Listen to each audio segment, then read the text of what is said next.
안녕하세요. 저는 저의 일을 열심히 하며 사는 30대 초반의 여성입니다. 얼마 전 대학교 친구에게 새해 복 많이 받으라는 전화가 왔어요. 저와 친구는 이런저런 사는 이야기를 하다가 같은 학교 선배였던 황시환 선배 이야기가 나왔어요. 친구는 황시환 선배가 결혼한 지 2주 만에 이혼했다며 1년 전에는 같은 과 후배인 아이니와 파혼하더니 또 결혼에 실패했다고 했어요. 그러면서 그 오빠는 외모도 잘생기고 말도 재밌게 잘하는데 도대체 왜 그렇게 결혼을 못하는지 모르겠다고 하며 저에게 너는 혹시 그 이유를 아느냐고 물어보더라고요. 저는 그 이유를 확실히 알고 있었어요. 어떻게 아냐고요? 사실 저는 황시한 선배와 2년 전에 결혼을 약속했다가 파혼을 했거든요. 제가 왜 파혼을 하게 되었는지 그 이야기를 듣게 되면 여러분들도 저와 아이니 그리고 최근에 이혼한 분의 선택을 충분히 이해하실 수 있으리라 장담합니다. 저의 예비 남편이었던 황시한 선배는 과에서 잘생기고 매너도 좋은 인기남이었어요. 저는 그런 예비 남편에게 한눈에 반했고 우리는 연애를 시작했어요. 이렇게 학교 다닐 때 시작한 연애는 졸업하고도 계속 이어졌고 무려 8년이나 사귀게 되었어요. 어느덧 저는 28살, 예비 남편은 32살이 되어 결혼을 생각해야 하는 나이가 되었죠. 우리는 서로 너무 사랑했던 터라 당연히 결혼을 생각해서 각자의 집에 정식으로 인사드리러 가기로 약속했어요. 먼저 제가 예비 남편의 집에 인사를 드리러 갔어요. 처음 뵙는 자리인 만큼 예쁘게 차려입고 예비 남편의 집 앞까지 갔어요. 예비 남편이 자신의 집 앞에서 저를 기다리고 있더라고요. 제가 예비 남편에게 너무 떨린다고 하니 걱정하지 말라고 어른들이 다들 좋아하실 것이라고 하며 다독여줬어요. 떨리는 마음을 부여잡고 예비 남편의 손을 잡고 집에 들어가니 남자 어른 두 분이 계시는 것이 아니겠어요? 예비 남편은 오른쪽은 아버지, 왼쪽은 고모부라고 하며 인사하라고 하더라고요. 저는 인사를 드린 뒤 설마 나온다고 고모부도 오신 거냐고 물으니 그게 아니라 오늘이 제삿날이래요. 저에게 제삿날이라는 말 한마디도 없이 인사하는 날짜를 잡은 것이 황당했어요. 하지만 어른들이 계시는데 그 자리를 박차고 나갈 수도 없는 노릇이라 일단 들어갔어요. 들어가니 고모부가 우리 장손이 드디어 여자를 데려왔다고 반겨주시더라고요. 인사를 드린 후 거실에 앉아 있는데 큰 방에서 할머니께서 나오셨어요. 예비 남편은 같이 사시는 친할머니라고 말하더군요. 저의 예비 남편은 장손이자 귀한 외동아들이고 친할머니, 저에게는 시할머니를 모시고 살고 있었어요. 제가 예비 남편에게 어머니는 어디 계시느냐고 물으니 부엌에 계신다고 했어요. 인사를 드리러 예비 남편을 따라 부엌에 가니 제사상에 올릴 음식들이 식탁에 올려져 있었고 예비 시어머니는 제기들을 마른 수건으로 닦고 계시느라 정신이 하나도 없어 보이셨어요. 저는 처음 보는 제기들이 신기했어요.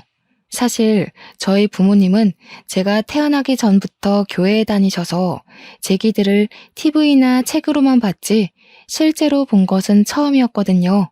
어머니는 이리저리 두리번거리는 저를 보며 미소를 지으시더니 다가와 네가 현정이냐며 시완이에게 이야기 많이 들었다고 하시며 반가워하셨어요. 그러시며 미안한데 오늘은 제사라서 바쁘니 일단 조금 도와달라고 하시며 앞치마를 저에게 주셨어요. 처음 뵙는다고 정장까지 입고 왔는데 보자마자 앞치마를 주시니 너무 황당했어요. 하지만 앞으로 시어머니가 되실 수도 있는 분이니 저는 그냥 아무 소리 않고 앞치마를 받았어요. 그렇게 저는 예비시댁에 처음으로 간 지 30분 만에 앞치마를 맸어요. 그리고 불편한 정장을 입고 부엌 바닥에 앉아 전을 부쳤죠. 예비 남편도 제 옆에 앉아 같이 전을 부치려고 했어요. 그런데 그 모습을 본 할머니가 부엌으로 바로 오시더라고요. 시완아, 남자는 부엌에 들어가는 것 아니다. 어서 나와. 불성사납게 이게 뭐 하는 짓이냐? 할머니, 그래도 현정이 처음 왔는데 힘들잖아. 좀 내가 도와야지. 안 그래요? 예끼? 그러면 못 써. 우리 집에 대를 이을 하나뿐인 귀한 장남이 이런 일하면 못 쓴다. 어서 거실로 가서 앉아 있어. 할머니는 예비 남편의 손을 끌고 거실에 앉혔어요. 예비 남편은 거실에 앉아 고모부와 술을 마시며 희희낙낙하고 놀더라고요. 저는 이런 상황이 황당했지만 그래도 원래 제가 음식하는 것을 좋아하기도 했고 TV에서만 보던 제사를 처음 겪어보니 신기하기도 해서 그냥 오늘만 봉사한다는 생각으로 음식을 장만했어요. 저녁 7시 정도가 되자 제사를 이제 해야겠다며 고모부와 시아버지가 거실에 병풍을 펼치시고 예비 남편은 큰 상을 가져왔어요. 어머니는 부엌에서 제기 위에 대추와 사과를 조심스럽게 올리셨어요. 그러면서 저에게 들고 거실로 가서 제사상 위에 올리라고 하셨어요. 저는 어머니께서 주신 쟁반을 그대로 들고 가서 밥상에 반찬 올리듯이 아무 곳에나 음식을 두었어요. 너는 홍동백서도 모르니? 대추는 왼쪽에, 사과는 오른쪽에 두어야 할 것이 아니니? 할머니는 제게 음식을 잘못 올렸다고 다그치셨어요. 그런데 제사상 자체를 처음 보는 제가 이런 걸 알 리가 있나요? 저는 그저 이 상황들이 당황스러워 얼굴이 빨개져서 눈만 끔뻑거리고 있었어요. 할머니, 그거는 아직 저도 헷갈려요. 현정이가 그런 거 어떻게 알겠어요? 너무 뭐라 그러지 말아요. 이 녀석, 벌써 이러면 아주 우리가 시집살이라도 시키면 난리칠 녀석일세. 할머니가 한 소리 하실 수도 있지. 그거로 그러니? 할머니가 현정이를 잡아먹기라도 하신다니? 시아버지가 농담식으로 말씀하셨지만 사실 기분이 그다지 좋지는 않더라고요. 할머니의 진두지휘 하에 제사상 위에 음식들이 다 차려지고 제사가 시작되었어요. 제가 예비 남편의 옆에 서기 위해 앞쪽으로 가자 어머니는 제 팔을 잡고 부엌으로 가셨어요. 어머니는 여자들은 절할 때 부엌에 빠져 있다가 음식이 빠질 때 재빨리 음식을 나르고 저녁상을 펴야 한다고 하더라고요. 사실 저는 절을 굳이 안 해도 상관은 없었지만 그래도 음식은 어머니와 제가 다 했는데 정작 우리는 제사에 참여도 하지 못하고 부엌에 있으라고 하니 뭔가 재주는 곰이 부리고 돈은 주인이 받아가는 그런 묘한 기분이더라고요. 그래도 저는 제사를 한 번도 지내본 적이 없기에 원래 제사는 남자들만 하나 보다 생각했어요. 시아버지와 고모부, 예비 남편이 진지한 표정으로 절을 하고 향 위에서 술잔을 돌리는데 저는 그저 신기했어요. 그렇게 제사가 마쳐지고 어머니는 간단히 제사상을 정리한 후 큰 상 하나, 작은 상 하나를 차리셨어요. 그러고는 큰 상에는 수저를 4개와 반찬을 푸짐하게 두시고 작은 상에는 수저 2개와 약간의 반찬을 두셨어요. 고모부, 시아버지, 예비 남편, 그리고 시할머니는 큰 상에 자리를 잡으셨어요. 저도 예비 남편 옆에 앉으려고 하니 어머니께서 제게 잠깐만 부엌으로 와보라고 하시더라고요. 네가 잘 모르나 본데 제사 마치면 너와 나는 저 작은 상에서 먹는 거란다. 큰 상은 남자와 집안 어른들만 드시고 작은 상은 며느리들이 먹는 거야. 알겠지? 네 바빠서 같이 먹자꾸나. 어머니는 당연하다는 듯이 작은 상으로 가셨어요. 저는 이 상황이 이해가 되지 않더라고요. 우리 집은 남자와 여자는 평등해야 한다고 항상 교육하셨어요. 그래서 아빠와 엄마 그리고 제가 설거지도 항상 돌아가면서 했고요.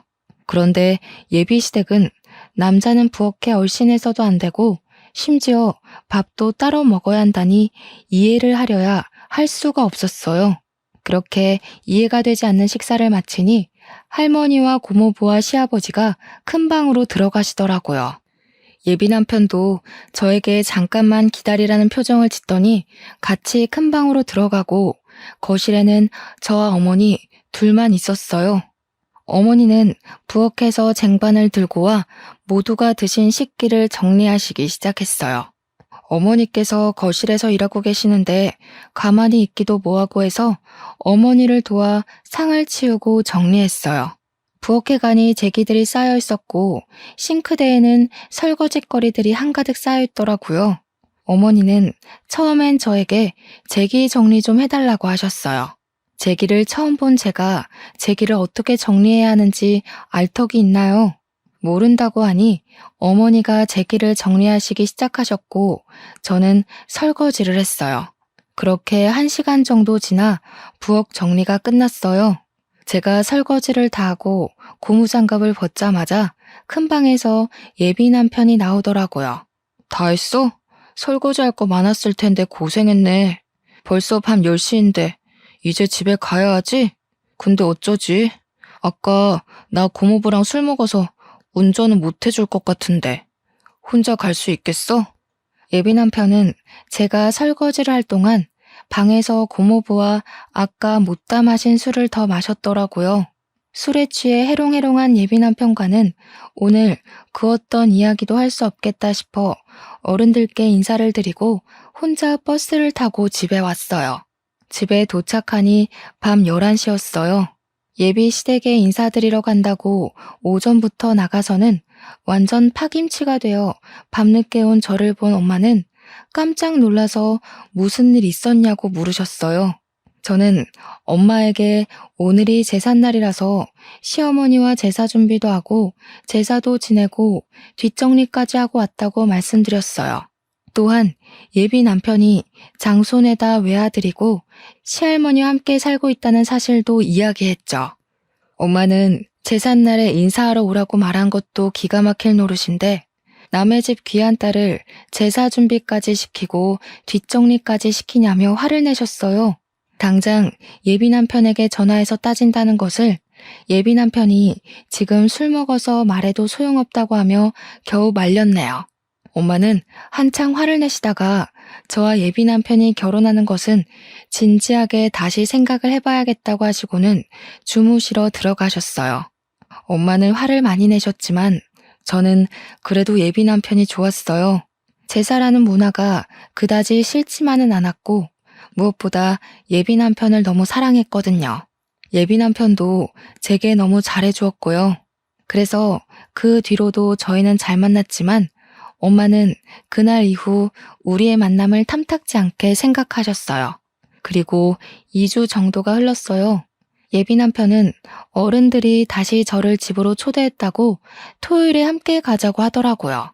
저는 저번에 인사드리러 갔을 때 제삿날이라 많은 이야기를 나누지 못해서 다시 초대하셨다고 생각하며 그날 당연히 가겠다고 했어요. 약속한 토요일 오전. 이번에도 깔끔하게 정장을 입고 예비 남편 집 앞으로 갔어요. 문을 열고 들어가니 현관에 신발이 가득 있었어요. 집 안에는 어른도 있고 아이들도 있었는데 어른들만 해도 20분 정도가 있으시더라고요. 저는 현관에서 신발도 벗지 못한 채 이게 무슨 일인가 싶어 어리둥절하게 서 있었어요. 예비 남편은 가만히 있는 제 손을 잡고 들어갔어요. 그러더니 당숙 할아버지, 작은 할아버지, 남원 작은 아버지, 천안 작은 아버지 등 그 자리에 계시는 모든 분에게 각각 인사시켰어요. 일단 인사를 하긴 했는데 워낙 많이 계시다 보니 나중에는 이분이 저분 같고 저분이 이분 같더라고요. 인사를 할 때마다 다들 저에게 맏며느리감이라고 하시며 앞으로 하나뿐인 장손 시완이와 결혼해서 자주 보자고 반기셨어요. 한창 정신없이 인사를 하는데 부엌에 계시던 어머니께서 나오시더니 잘 왔다고 반겨주셨어요. 그러고는 오늘은 증조 할아버지의 제삿날이라고 하시며 제게 앞치마를 주시더라고요. 그때 그 앞치마를 보자마자 뒤도 돌아보지 않고 나갔어야 했는데 저는 또 바보같이 그 앞치마를 건네받았네요. 그렇게 저는 또 불편한 정장을 입고 앞치마를 입고 부엌 바닥에 앉아 육전부터 시작해서 파전, 산적, 동태전, 가오리전 등 제가 평소에는 잘 먹지도 않는 전을 잔뜩 만들었어요. 그날은 친척들이 많이 오셔서 그런지 처음으로 이 집에 왔던 이전 제삿날보다 훨씬 더 많이 음식 장만을 했어요. 제가 그렇게 허리도 제대로 펴지 못하고 음식을 할 동안 예비 남편은 조카들과 놀고 게임을 하며 아주 즐거워하더라고요. 저는 분명히 인사를 드리러 왔는데 또 이 집 제사 음식을 장만하고 있으니 화가 나더라고요. 그런다고 이렇게나 어른들이 많이 계시는데 그냥 뛰쳐나갈 수도 없고 해서 답답한 마음에 한숨만 푹푹 내쉬고 있었어요. 그런 모습을 예비 남편이 보았는지 부엌으로 와서는 많이 힘드냐며 어깨를 주물러 주었어요. 제가 그럼 힘들지 안 힘들겠냐고 말하려는 순간 시할머니가 저와 예비 남편에게 오셨어요. 시완아, 장손이 부엌에 오면 못 써. 그리고 지금 조상님들 음식장만 하는데 어깨를 주무르고 이게 뭐 하는 짓이냐? 당장 거실로 가. 할머니, 우리 현정이 인사드린다고 예쁘게 옷 입고 왔는데 얼마나 힘들겠어. 현정이 예쁘게 좀 봐주라. 예끼. 아무리 그래도 어른들 계시는데 장손이 그러면 못 써. 시완이 너는 어서 나와서 당숙한테나 가봐라. 할머니는 장손인 예비 남편이 잠시라도 부엌에 오려고 하면 장손은 부엌에 있으면 큰일 난다며 얼른 내보내셨어요. 예비 남편은 당숙 할아버지에게로 가서 술을 받아 먹고 있더라고요. 그렇게 예비 남편은 거실에서 술을 먹고 노는 동안 저는 혼자 엄청난 양의 전을 만들었어요. 제사 준비를 다 마치고 제사상이 차려졌어요. 저번처럼 저와 어머니는 부엌에서 제사가 마쳐지기만을 기다린 뒤 제사가 끝나자마자 저녁상을 차렸어요. 저와 어머니, 여자아이들은 작은 상에서 밥을 먹고 예비 남편은 큰 상에서 친척들과 남자아이들과 함께 밥을 먹었죠. 밥을 다 먹고 상을 치우려는데 할머니가 저와 예비 남편을 부르시더라고요. 너희는 결혼을 언제 할 생각이니? 우려 할머니가 허락해 주시면 당장이라도 하지. 그래? 얘야, 우리는 혼수나 예단 아무것도 필요 없다. 너희 집이 괜찮다면 결혼식 관련 비용도 우리가 다 내마. 사실 저희 집안 형편이 그다지 좋지가 않았어요. 그래서 혹시나 예비시댁에서 과한 예단이나 혼수를 가져오려고 할까봐 내심 걱정을 많이 했거든요. 그런데 이 집의 최고 어른이신 할머니께서 제가 말씀드리기도 전에 다 필요 없다고 하시니 내심 기분이 좋더라고요. 단, 한 가지 조건이 있어. 반드시 이 집에 들어와서 살아야 한다. 저는 평일에는 회사에 있으니 저녁에만 집에 있을 것이고 주말에는 예비 남편과 데이트를 하러 나가면 되니 이 집에 들어와 어른들과 함께 산다는 것에 대해 큰 부담은 없었어요. 무엇보다 이 불편함을 다 이겨낼 정도로 예비 남편을 너무 사랑했어요. 게다가 제가 결혼을 앞두고 걱정을 많이 했던 예단과 혼수, 결혼식 비용 문제를 한 번에 다 해결할 수 있기에 할머니의 말씀에 알겠다고 바로 대답했어요. 그래, 며느리라면 당연히 그래야지. 너네 집은 제사 언제 지내니? 부모님이 교회 다니셔서 제사를 지내지 않아요. 사실 저는 제사 지내는 모습을 실제로는 처음 봐요. 제사를 한 번도 지내본 적이 없다고? 자고로 조상님께 예를 갖춰야 만사가 형통하는 법이다. 이런 조상님들도 모르는 근본 없는 것들. 에이, 할머니, 요새는 다들 제사 이렇게까지 안 지내. 제사 다 합쳐서 간소하거나 아예 안 하는 집도 많아. 명색이 황씨 가문의 장손이라는 사람이 그게 할 소리냐? 이것이 제사 안 지내는 근본 없는 년을 만나더니 애가 이상해졌네. 제사를 지내지 않는다는 이유로 친척도 아닌 할머니에게 근본 없는 년이라는 소리를 듣는데 너무 화가 나고 억울해서 눈물이 다 나오더라고요.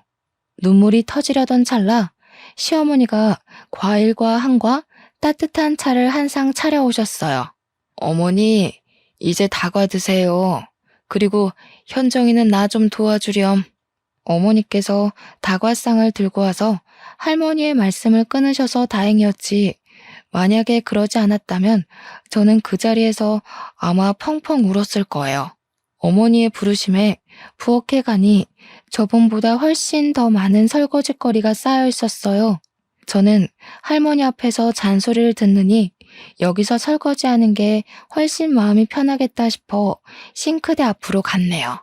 그렇게 저는 설거지를, 어머니는 재기 정리 및 부엌 정리를 2시간 정도 하니 드디어 부엌이 깨끗해졌어요.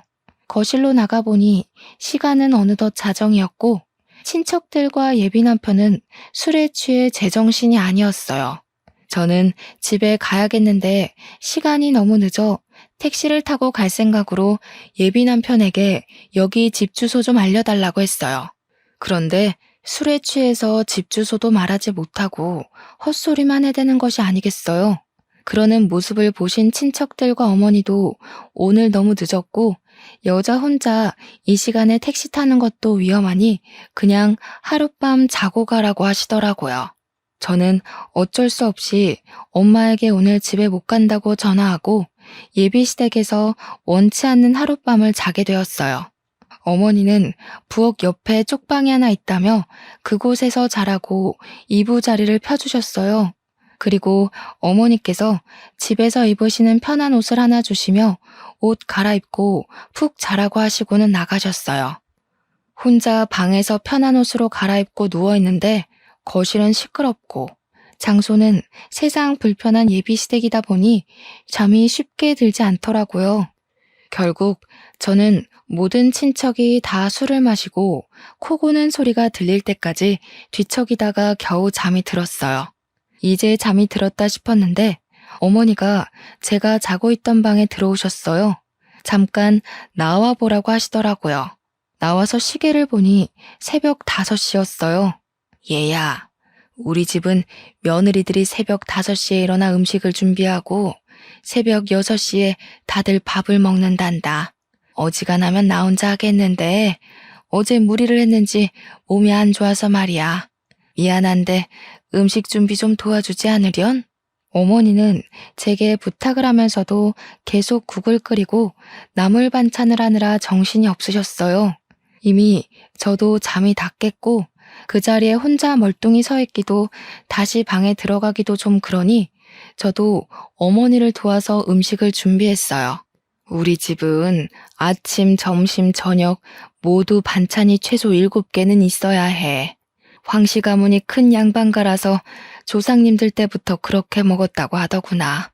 그리고 한번 사용한 음식을 다시 사용해서는 안 돼서 매일 끼니마다 조금씩 새로 해서 먹는단다. 끼니마다 새로운 반찬을 최소 7개는 만들어야 한다고요?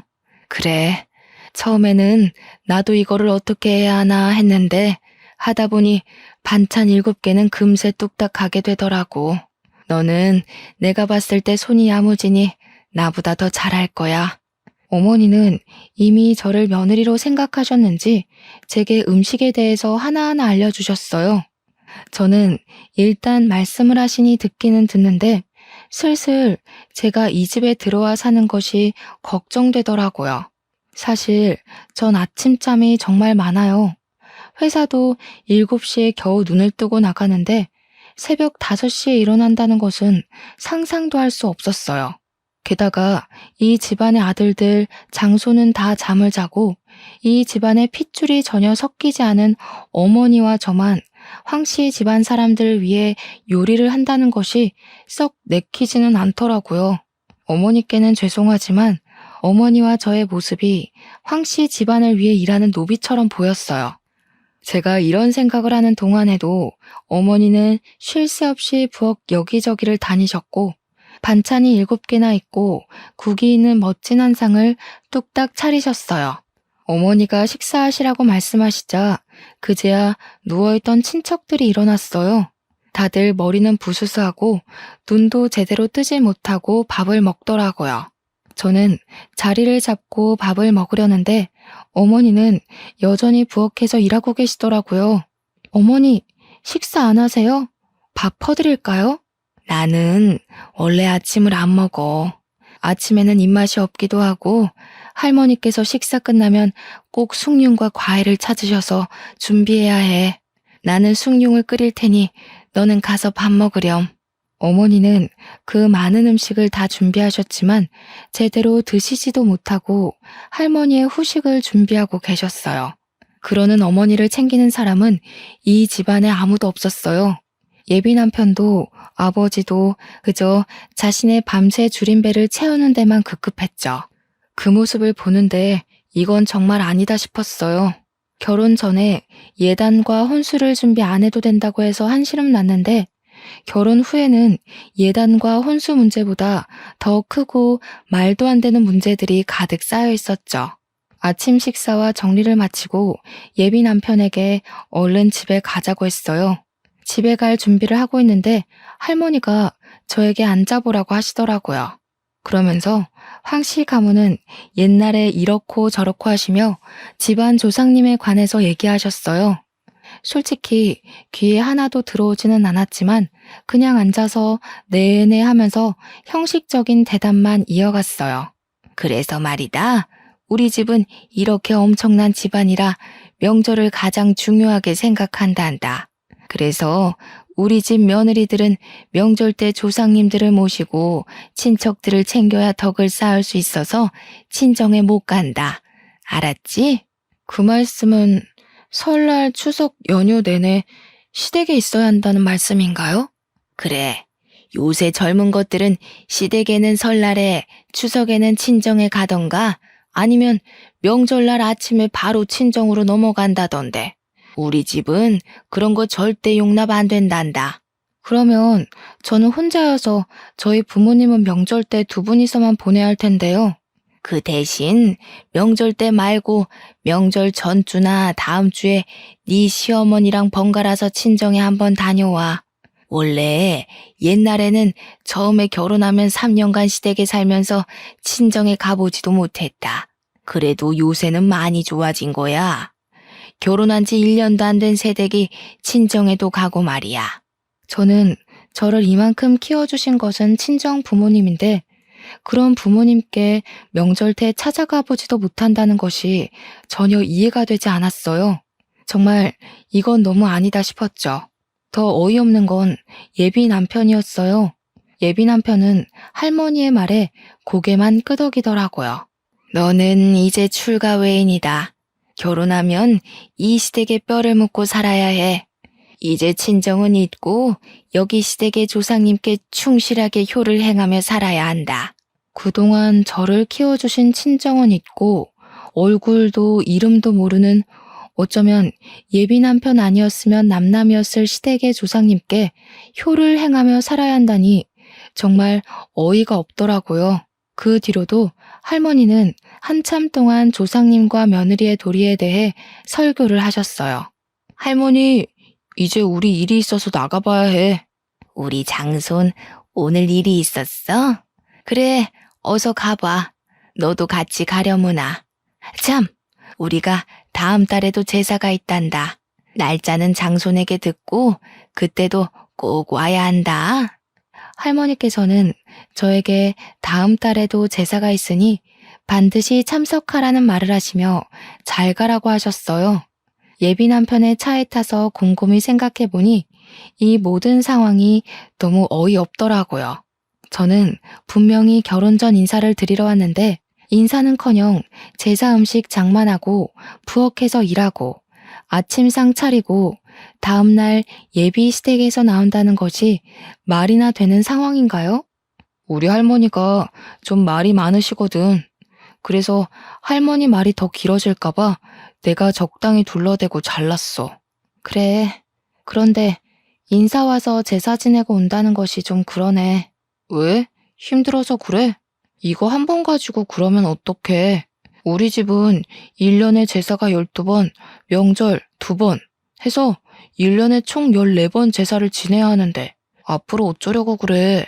이제 제사 문화에 적응해봐. 1년에 14번이나 이런 제사를 지낸다고? 그래도 네가 제사를 2번이나 와서 어른들한테 잘 보여서 그런지 친척들이 다들 너무 좋은 며느리감이라고 칭찬하시더라. 며느리감? 최고의 며느리감이래. 할머니와 친척들 모두 너를 며느리로 생각하시는 거지. 우리 집 며느리 테스트 합격한 거 축하해. 뭐? 며느리 테스트? 응, 며느리 테스트. 내가 이 집안의 외동아들에다 장손이라 아무 여자와 결혼 못 시킨다고 내가 여자를 데리고 오면 테스트를 한다고 하셨거든. 그래서 제삿날에 인사하러 오라고 해서 어떻게 행동을 하는지 우리 친척들과 잘 어울리는지 테스트를 한 거야. 그럼 나 통과했으니 기뻐해야 하는 거야? 그럼 현정이 너는 우리 집 며느리 테스트에 처음으로 합격한 거야. 예비 남편은 신나서 이야기하는데 저는 듣고 있자니 너무 어이도 없고 황당하더라고요. 무슨 조선시대의 세자가 결혼할 때 양반집 교수들 여럿 모아놓고 삼간택 치르면서 세자빈 뽑는 것도 아니고 남녀 평등을 외치는 이 21세기에 며느리 테스트라뇨. 아, 그리고 사극에서 보면 조선시대 때 세자빈 간택에 통과하면 별궁으로 들어가서 결혼 전까지 왕실 교육을 받잖아. 그것처럼 우리 집도 옛날부터 며느리가 될 사람에게 결혼 전에 우리 집으로 오게 해서 교육을 받게 했어. 그래서?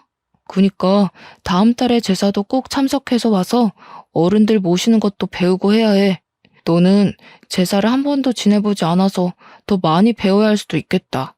다음 달 제사가 일요일이니까 금요일부터 우리 집에 와서 금, 토, 일 같이 생활하면서 할머니, 어머니한테 배워.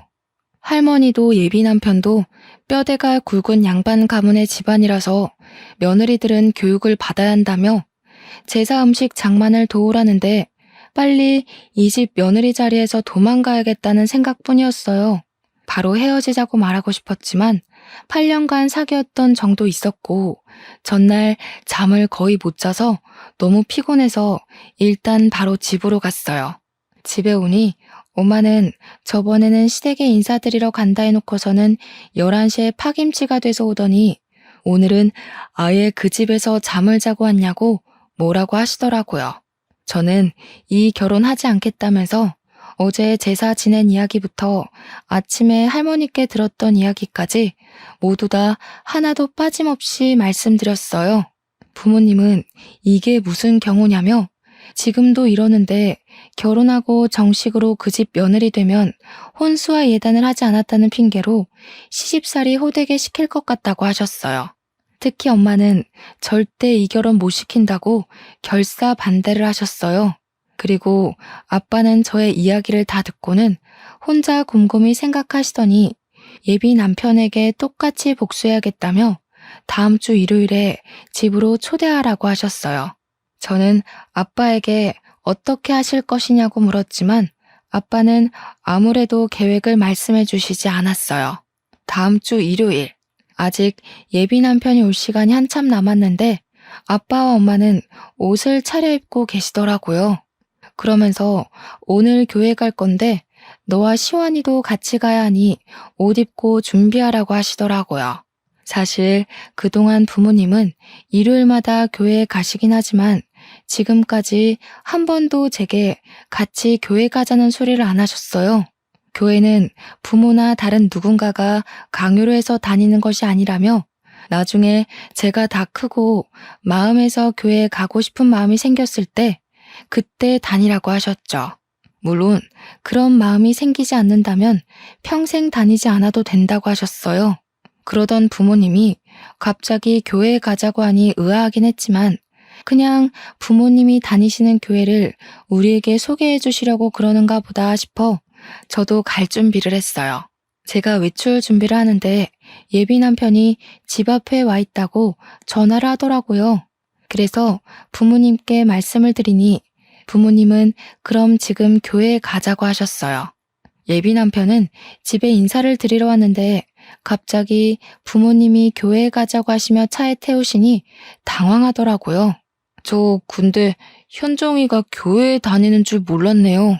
부모님은 다니셔도 현정이는 다니지 않는 줄 알았는데. 현정이는 안 다니고 우리만 다녀요. 현정이도 오늘 처음 가는 거요.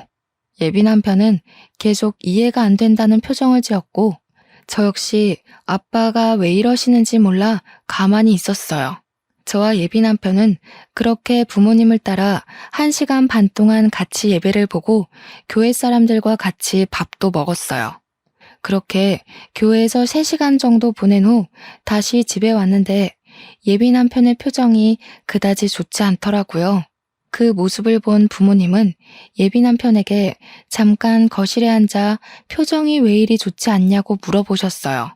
사실 저희 집안은 대대로 불교 집안이고 교회를 그다지 좋아하지 않습니다. 그런데 일방적으로 교회를 데리고 가시니 기분이 좋지는 않습니다. 인사를 드리러 왔는데 교회를 데리고 가니 기분이 좋지 않았나? 그래, 그럴 수 있지. 그럼 자네 집에 갔던 우리 딸 기분은 어땠을 것 같은가? 무슨 말씀입니까? 우리 딸은 교회는 다니지 않았어도 기독교인 부모 만나서 제사를 한 번도 지내본 적이 없는 아이일세. 그런데 인사드리러 간 그런 딸에게 제사 준비를 2번이나 시켰다고 해서 일부러 이런 자리를 만들었네. 제 생각에는 현정이가 앞으로 저와 결혼하면 제사상을 차리고 해야 하는데 미리 우리 집의 가풍에 대해 경험해보는 것이 좋지 않을까 해서 그렇게 한 것입니다. 그래?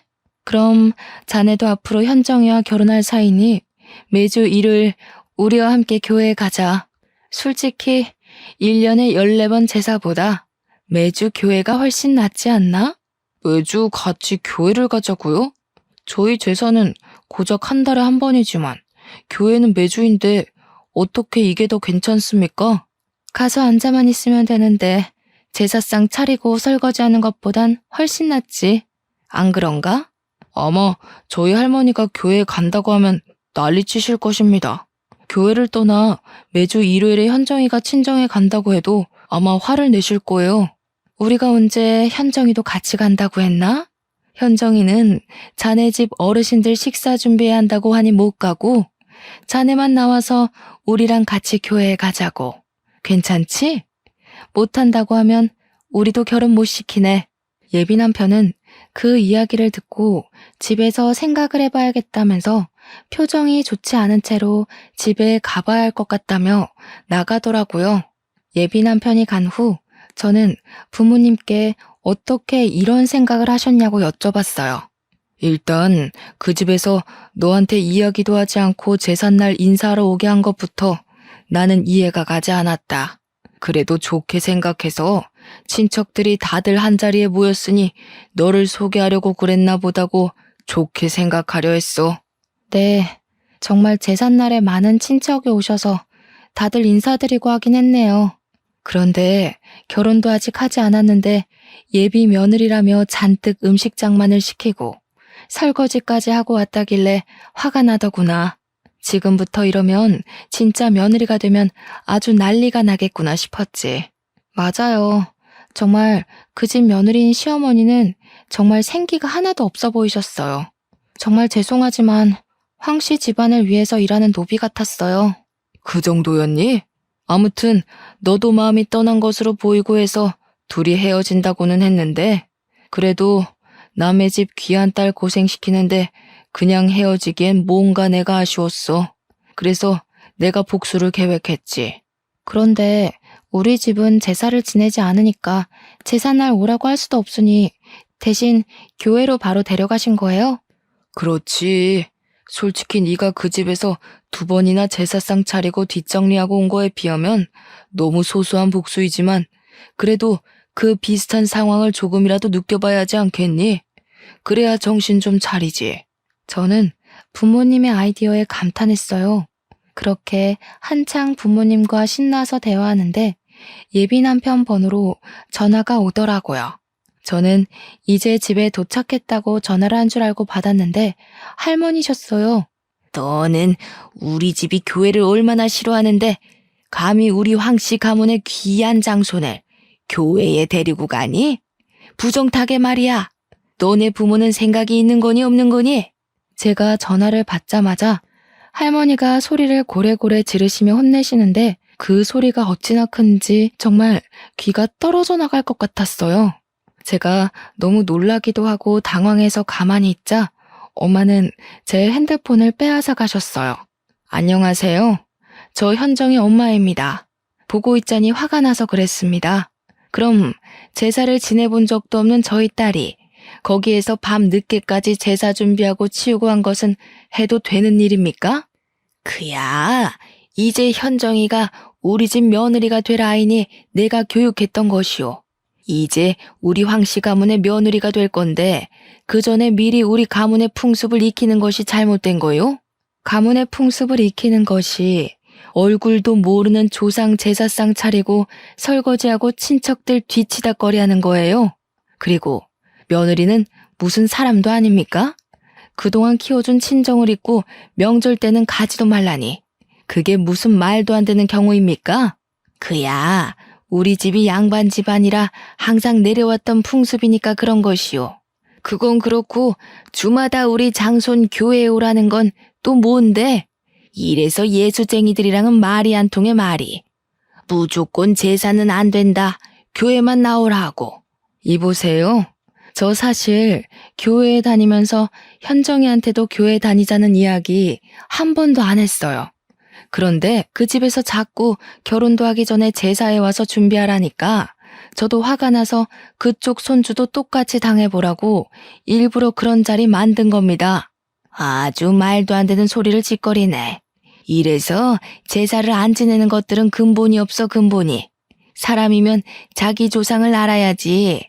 조상도 모르면서 무슨 하느님 예수님을 찾고 앉아있어? 그럼 그 집 며느리들은 자기 집 조상을 찾아야지 왜 애먼 황씨 집안 조상을 위해 일한답니까? 자기 조상도 모르니 그런 소리가 나오지. 이래서 교회 다니는 사람들은 사람 취급도 해서는 안 된다니까. 그래서 당신의 딸이 우리 집 제사 못 지내게 하겠다는 것이요? 그럼 우리도 결혼 못 시키니 그런 줄 알아. 네, 저희도 그쪽 아들 주마다 교회 안 오면 저의 귀한 딸 그쪽에 보낼 생각 없습니다. 경제적으로 힘들어 보여서 예단이고 혼수고 다 포기하고 몸만 와서 이 집에서 살라고 했구먼. 내 나름 당신네 생각해서 이렇게 하는데 아주 복을 걷어차네 걷어차. 할머니는 엄마에게 할 말 못한 말 다 하시고 전화를 끊으셨어요. 부모님은 화가 잔뜩 나서 다시는 예비 남편을 만날 생각도 하지 말라고 하셨어요. 다음날 저는 예비 남편에게 전화했어요. 어제 우리 집에 이런 일이 있었고 나도 그 집에서 며느리 노릇할 자신이 없어서 우리 이제 그만해야 할 것 같다고 말하려고 했죠. 솔직히 미워서 전화도 하고 싶지 않았지만 그래도 8년이라는 긴 시간을 사귀었고 결혼까지 약속했으니 확실히 끝내고 싶었거든요. 그런데 전화를 받지 않더라고요. 카톡도 보지 않고요. 그날뿐 아니라 다음 날이 되어도 한 달이 되어도 예비 남편은 아무 연락이 없었어요. 이렇게 저는 8년 동안 사귀고 결혼까지 약속했던 예비 남편과 파혼을 했어요. 아니지. 확실히 그만하자고 끝맺음을 한 건 아니었으니 잠수 파혼을 당했다고 표현하는 편이 더 맞겠네요. 10년이면 강산도 변한다는데 8년이면 절대 짧은 시간은 아니잖아요. 저는 8년간 예비 남편이 진짜 저의 남편이라고 생각하고 최선을 다했어요. 그런데 마지막 인사도 하지 못한 채 제가 사랑을 쏟아부은 그 시간이 순식간에 물거품이 되었어요. 그래도 끝맺음을 확실히 못해서인지 헤어지고도 한동안은 미련이 계속 남더라고요. 그래서 1년가량은 예비 남편을 그리워하기도 하고 원망도 하며 그렇게 눈물 속에서 시간을 보냈었네요. 그렇게 1년이 지나자 저도 어느 정도 마음의 정리가 되더라고요. 새로운 남자도 만나보라는 엄마의 말에 선짜리도 나가고 소개팅도 나가긴 했어요. 그런데 나이가 나인지라 만날 때마다 자연스럽게 결혼 이야기가 나왔고 상대분과 이야기를 하다 보면 경제적으로 넉넉하지 않은 내가 결혼을 할 수 있을까 하는 걱정이 먼저 들었어요. 그때마다 예비 시할머니께서 하신 말씀대로 그냥 그 집에 들어가서 모든 것을 견디고 참고 살 걸 그랬나 하는 생각도 들더라고요.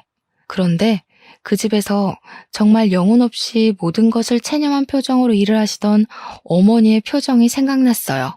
그게 저의 미래의 모습이라는 생각을 하니 이건 인생을 망하는 길이겠구나 싶더라고요. 제가 본 그 집의 며느리는 자신의 조상 받드는 데 쓰는 일종의 도구이자 노예 같았어요.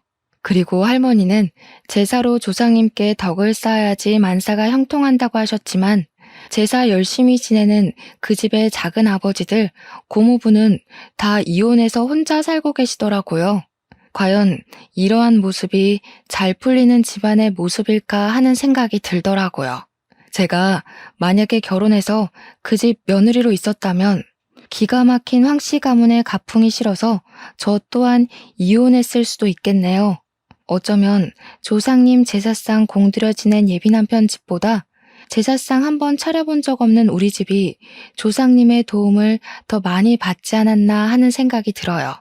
파혼하고 2년이나 지난 지금은 완전히 마음 정리를 하고 저의 일을 하며 재밌게 살고 있어요. 당분간은 누구 만나지 않고 일만 할 생각이에요.